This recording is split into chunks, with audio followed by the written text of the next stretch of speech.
Et si tout ce que vous pensiez savoir sur la guerre contre le terrorisme n'était qu'un mirage, une illusion tissée par des marionnettistes de l'ombre, orchestrant des crises mondiales pour servir leur intérêt? Des noms reviennent comme une litanie: Obama, Clinton, McCain, John Brennan, George Soros, Huma Abedin. Des guerres déclenchées sous le prétexte de la démocratie, des terroristes créés, utilisés puis éliminés quand ils ne servent plus. Des peuples sacrifiés pour le pétrole, l'or noir et un objectif bien plus sinistre, le contrôle absolu. Pourquoi Ben Laden, traqué pendant des années, n'a-t-il été éliminé qu'en 2011, malgré des opportunités répétées? Pourquoi l'État islamique a-t-il surgi comme une hydre sous Obama pour être démantelé en un temps record sous Donald Trump? Pourquoi les emails de Clinton révèlent-ils des connexions troublantes avec des États soutenant Daesh? Et pourquoi la purge saoudienne en 2017 a-t-elle changé la donne au Moyen-Orient? Aujourd'hui, nous connectons les points. Ce que vous allez entendre dépasse la fiction. C'est l'histoire secrète des 20 dernières années. Une vérité enfouie sous des couches de mensonges.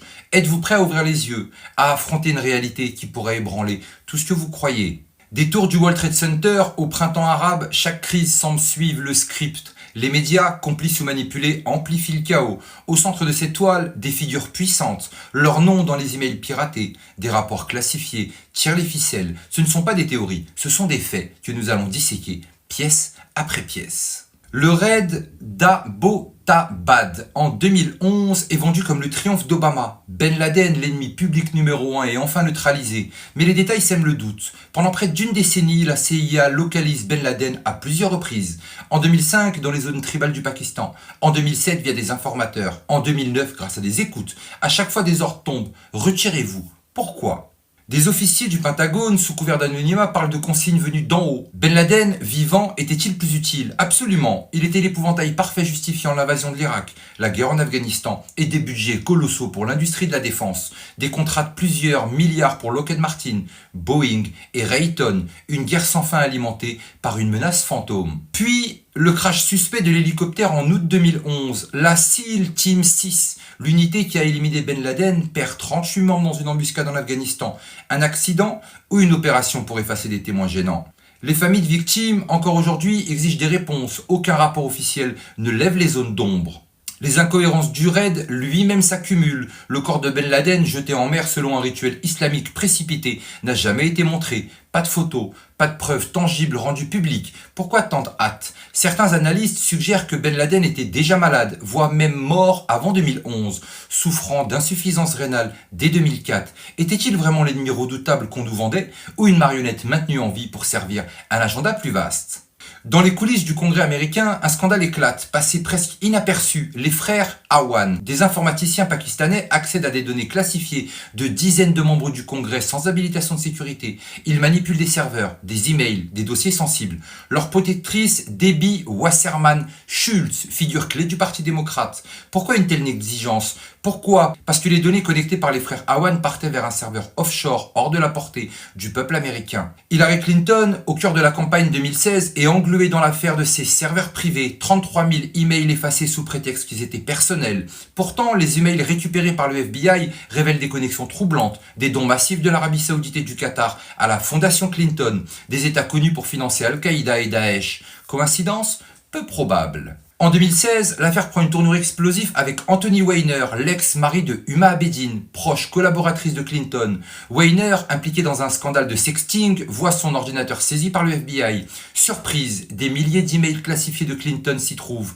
Comment? Pourquoi? Ces emails exposent des échanges entre Clinton, Abedin et des contacts étrangers, évoquant des financements troubles et des réunions secrètes avec des émissaires au Moyen-Orient.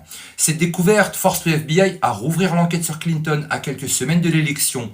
Le scandale minimisé par les médias révèle une faille béante, un réseau de données compromises reliant le Congrès, Clinton et des acteurs étrangers. Huma Abedin, fille d'un intellectuel lié aux frères musulmans, est l'ombre de Clinton depuis des décennies. Son mariage avec Anthony Weiner, dont la famille a des connexions avec Soros, soulevait des questions. Pourquoi une figure si influente choisit-elle un conjoint aussi controversé?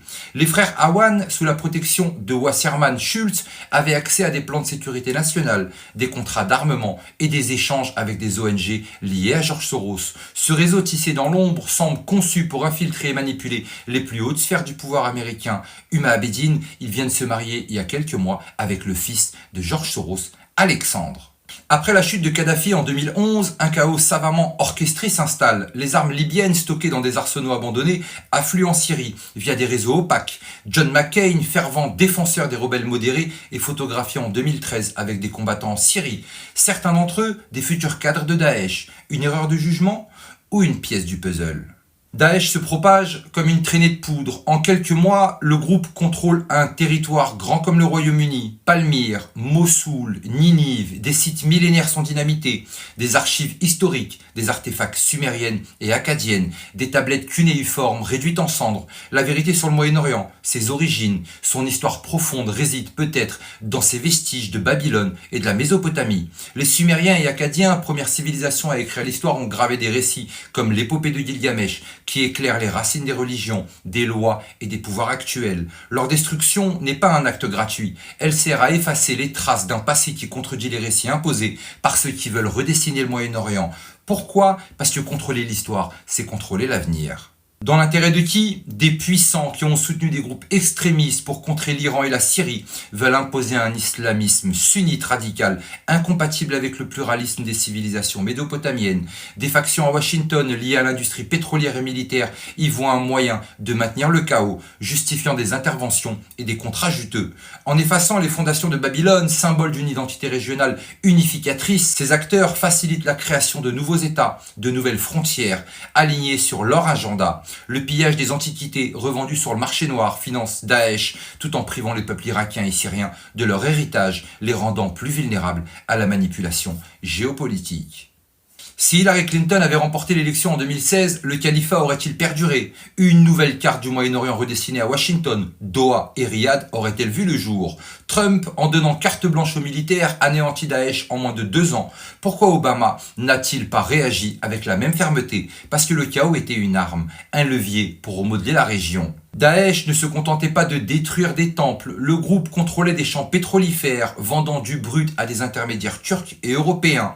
Des rapports de l'ONU pointent des complicités dans des pays alliés des États-Unis. Des entreprises occidentales via des circuits complexes ont profité de ce marché noir. Pendant ce temps, les populations locales prises en otage voient leurs terres pillées. Ce n'est pas seulement une guerre idéologique, mais un racket économique orchestré avec la complicité silencieuse de certains gouvernements.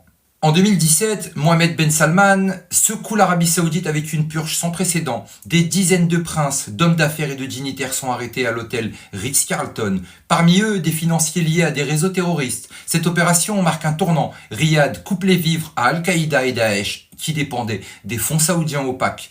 Huma Abedin, dont la famille est liée à la vieille garde saoudienne, se retrouve marginalisée. Mohammed Ben Salman, en s'associant à Trump, rompt avec des décennies de double jeu. Les financements aux groupes terroristes s'effondrent. Les attentats si fréquents sous Obama diminuent drastiquement. Cette purge n'était pas seulement interne. En arrêtant des figures comme le prince Al-Walid Ben Talal, connu pour ses investissements dans les médias occidentaux et des ONG controversées, Ben Salman a brisé un réseau d'influence s'étendant de Washington à Londres. Des documents saisis révèlent des transferts de fonds vers des think tanks américains, des lobbies pro-guerre et même des campagnes politiques. Cette opération a permis à l'Arabie Saoudite de se repositionner comme un allié clé de Trump, ouvrant la voie aux accords d'Abraham. La guerre en Irak n'a jamais été une question d'armes de destruction massive, c'était un pillage organisé. Des sociétés comme Halliburton, liées à des figures comme Dick Cheney, ont empoché des milliards en contrats de reconstruction et pétrolières. Ils ont rebâti ce qu'ils avaient contribué à détruire sur fond de chaos orchestré. Ce réseau, avec des ramifications à Wall Street, dans les think tanks néoconservateurs et les cercles pétroliers, a prospéré sur la déstabilisation. En Syrie, des pipelines stratégiques ont été discutés. En Irak, les champs pétroliers sont privatisés. En Libye, l'effondrement de Kadhafi ouvre la porte au pillage de ressources, le pétrole et la monnaie, le sang, le prix à payer. Les think tanks comme le New Council on Foreign Relations et The Project of the New American Century ont rédigé leur plan de ces guerres dans les années 90. Leurs membres, des faucons comme Paul Volovich et John Bolton, ont poussé pour des interventions militaires déguisées en mission humanitaire. Pendant ce temps, des ONG financées par Soros et d'autres milliardaires alimentaient des révoltes déguisées en printemps démocratique. Ce réseau tentaculaire mêlant finance, politique et médias a transformé le Moyen-Orient en un échiquier géant. À chaque fois qu'un scandale menace les démocrates, un attentat surgit. Charlie Hebdo en 2015, le Bataclan la même année, Orlando en 2016. Simple coïncidence? Ces attaques amplifiées par les médias maintiennent la peur et justifient la surveillance de masse. Elles détournent l'attention des fuites d'emails, des enquêtes du FBI, des révélations explosives. Obama a purgé plus de 200 officiers supérieurs de l'armée américaine. Leur faute, refuser de suivre des ordres contraires à l'intérêt national. Ces purges ont affaibli les capacités de l'armée à contrer Daesh efficacement. Trump, en réintégrant des officiers loyalistes et en s'alliant avec la Russie, a renversé la donne. Daesh, invincible sous Obama, s'effondre en 2017. Les faux drapeaux ne sont pas une théorie farfelue. Des documents déclassifiés montrent que la CIA a par le passé orchestré les opérations pour manipuler l'opinion publique. Les attentats en Europe et aux États-Unis, souvent revendiqués par Daesh, présentent des incohérences, des passeports retrouvés intacts, des assaillants connus des services mais jamais arrêtés. Ces événements ont servi à justifier des lois liberticides comme le Patriot Act et à maintenir un climat de peur. Ce n'est pas une guerre contre le terrorisme, c'est une guerre contre la vérité, contre les peuples. Les réseaux de l'ombre, Clinton, Obama, Soros, McCain, Abedin ont été fragilisés, mais ils n'ont pas disparu. Leur ramification s'étend encore dans les médias, les ONG, les gouvernements. Chaque crise, chaque scandale, chaque guerre porte leur empreinte. Trump n'a pas seulement vaincu Daesh, il a désamorcé une machine de guerre qui menaçait de redessiner le Moyen-Orient en un champ de ruines éternel. Mais le combat n'est pas terminé. Les élites acculées redoublent d'efforts pour reprendre le contrôle. Ce réveil commence avec vous. Chaque vérité révélée, chaque connexion exposée, chaque question posée est une fissure dans leur mur de mensonges. Les réseaux sociaux amplifient ces voix, contournant la censure, mais le temps presse. Les élites s'adaptent avec l'intelligence artificielle, la censure algorithmique et de nouveaux narratifs. Le grand réveil doit devenir un mouvement. La question finale est brutale. Serez-vous assez fort pour empêcher leur retour? Certains me demanderont pourquoi est-ce que je fais ça? Ils ont exterminé mon peuple dans la guerre d'Irak, mon peuple assyrien et chaldéen.